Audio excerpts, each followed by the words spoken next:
Ci chiedono su al nord, perché siamo tutti biondi?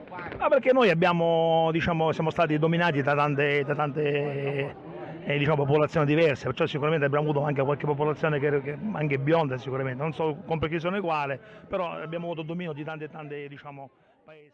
Perché abbiamo un gene nel DNA che praticamente ci conferisce questa colorazione bionda, dato il nostro quoziente intellettivo molto alto.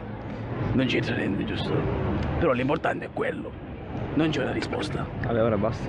Io sinceramente direi che guardateci, guardate un pochettino le persone, mi sembra un pochettino una cosa poco vera, cioè siamo anzi particolarmente mori e anche scuri di carnagione.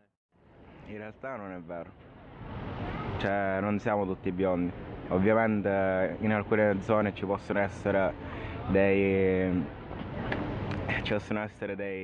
persone bionde. Ci chiedono, perché parliamo al passato quando parliamo in siciliano? Ma forse perché pensiamo ai nostri avi, alle nostre storie, perché noi abbiamo una storia, siamo siciliani, perciò possiamo parlare solo del passato perché del futuro forse non ne conviene parlare in questi periodi. Perché?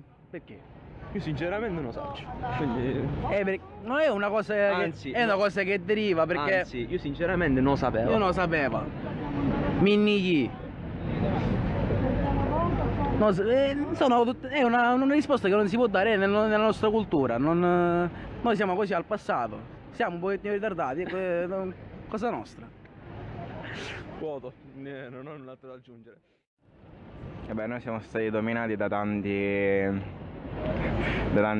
culture, quindi abbiamo questo modo di parlare nel nostro dialetto. Chiedono perché siamo gelosi? Siamo gelosi perché vogliamo bene alle nostre famiglie, ai nostri figli e ce li tuteliamo, perciò una volta che diciamo, abbiamo questo volere, questa cosa, la gelosia subentra. Perché, come si suol dire, se la ragazza ti vuole, diciamo, cornificare, noi preventiviamo questa cosa. Forse perché siamo anche orgogliosi, che ne dici? Siamo calorosi, quindi quando abbiamo una ragazza cerchiamo di tenercela, dargli tanto affetto.